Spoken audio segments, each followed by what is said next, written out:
Welcome back. This is Dr. Simon Cereijido. Lecture 1.b. We're going to go over language disorders, definitions, and approaches that help us understand language disorders. In the United States, children with speech and language disorders, as a specific diagnostic category, make up 2.9% of the total school population. In addition, children with hearing loss, intellectual disabilities, and learning disabilities also receive services to improve their language skills from speech-language pathologists. More than 80% of SLPs in schools serve children with language disorders. A language disorder occurs when there's impaired comprehension and/or use of spoken, written, or other symbol system. The disorder may be receptive, expressive, or both. Receptive language refers to an individual's ability to understand language.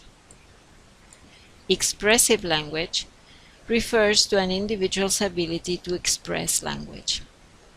What is typically more developed in an individual, receptive or expressive language?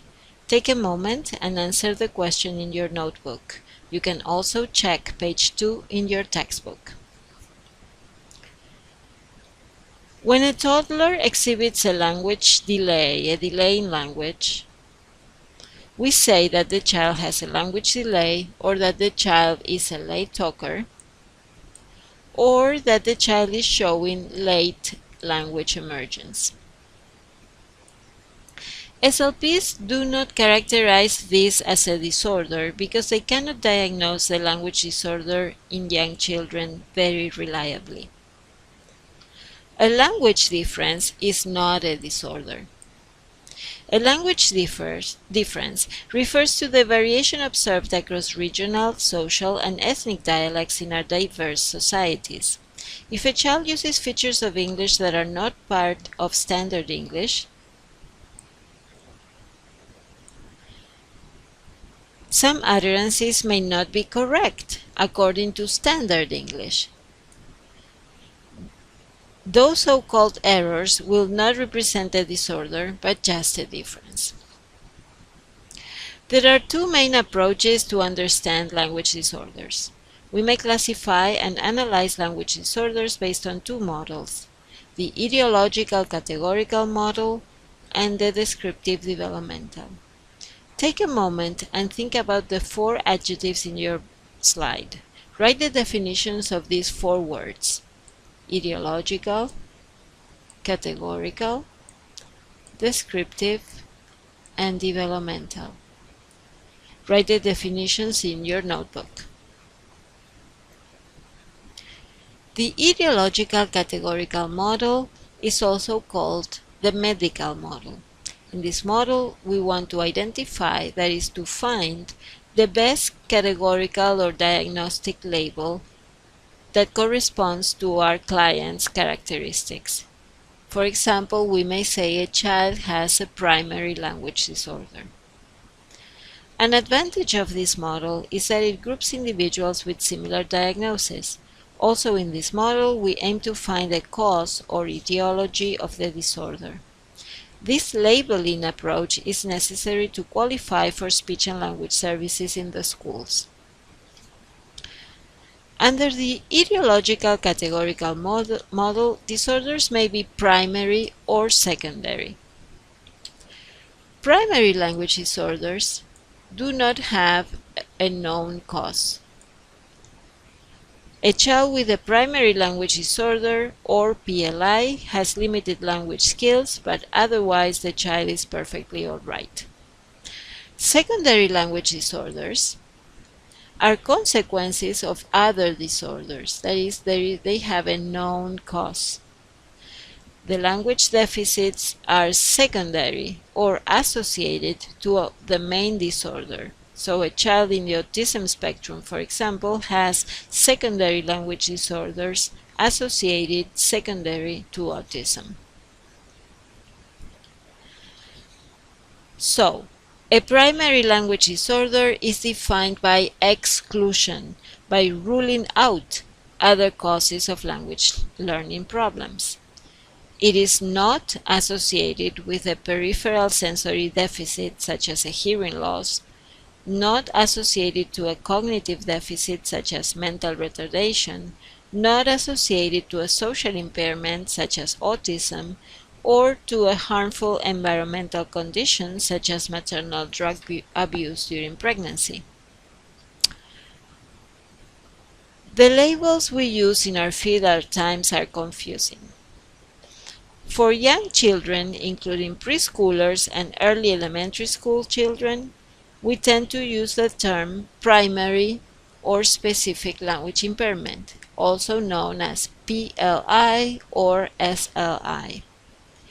In the schools, clinicians use the term speech and language impairment, which also shares the SLI initials. At times, for late elementary school, middle school, and high school students, we use the term language learning disability.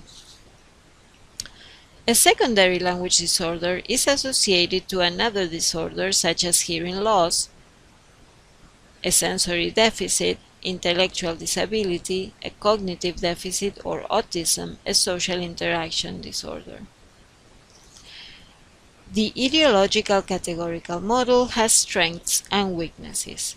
Strengths include the fact that the label is a summary term that allows us to compare groups of children with similar or different characteristics within and across disabilities. Our special education laws require us to diagnose children with a specific disability. This model helps us do that, and consequently children have a chance to be placed in special education and receive services. Moreover, the disability label helps us find programs explicitly designed to specific disabilities, informing our interventions. The model also has some limitations. First, the diagnosis or label in itself doesn't tell us exactly what and how much language a child may know. There is variability within disabilities. Each child is different. Second, the disorder may have additional causes, or the child may be susceptible to other risk factors that will impact the language skills. For example, children with Down syndrome and children with Fragile X syndrome have secondary language disorders to intellectual disabilities. However, they do not show exactly the same profile. Related to this, and in combination to the variability within each disability, each child has individual strengths and weaknesses that are not addressed by the label. For example, the level of family support plays a role in development, and it may be quite different across two children with the same disability. To complement the ideological categorical model, we clinicians also use a descriptive developmental approach. When we use this model, we describe rather than classify the language disorder. Our aim is to describe the child's current level of communication in detail. We want to provide a profile of the child's current level of skills in form, in content, and in use. This is why we call it descriptive. So why developmental? I'd like to remind you that development means change over time. That is, skills are developmental when they change over time. They change as we get older. They change with age. After clinicians learn the current level of communication of a child, they compare those skills to children who are typical and who are of the same age. They compare the specific child to typically developing peers. I have a question for you. Will the current level of communication of children with language disorders be the same, higher, or lower than the skills of typically developing peers? Write it down in your notebook. The descriptive developmental model also has strengths and weaknesses. Of course, the main strength is that it aims to identify the strengths and weaknesses of the individual child. This information helps us find the areas that need remediation and definitely helps us find interventions and instructional strategies that are relevant to the specific needs of the child. Still, there are some limitations. We can figure out what areas of language are in need, but the approach in itself doesn't tell us how to help the child. Moreover, there may be other important variables in the life of the child with language disorder, such as parental education, socioeconomic status, schooling, that are not directly assessed by this approach, but nevertheless may have a huge impact in the child's development. In addition, this model will not give the child a label. Then it cannot be used to make the child eligible for special education and related services such as speech-language therapy. To end this presentation, let's review the definition of language disorders proposed by our professional association, the American Speech-Language Hearing Association, or ASHA. On top, you have a link to the site where you can find a variety of definitions for communication disorders. Okay, so according to ASHA, a language disorder is impaired or damaged comprehension, impaired use of spoken, written, and/or other symbol systems. This implies that the disorder may be mostly receptive, mostly expressive, or both. Okay? And or. That means that it could be expressive, receptive, expressive, or both.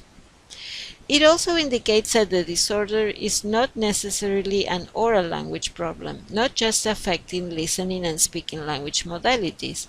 Reading and writing may also be affected. It also implies that users of sign language, that is another symbol system, may also have a language disorder. The second sentence indicates that the profile of the disorder may affect one language area, two language areas, or even three language areas. I would like you now to take a moment and review the definition. What questions come to your mind? Please jot down at least one question in your notebook. We will go over some of those questions in class next time. This is the end of our presentation. Thanks so much.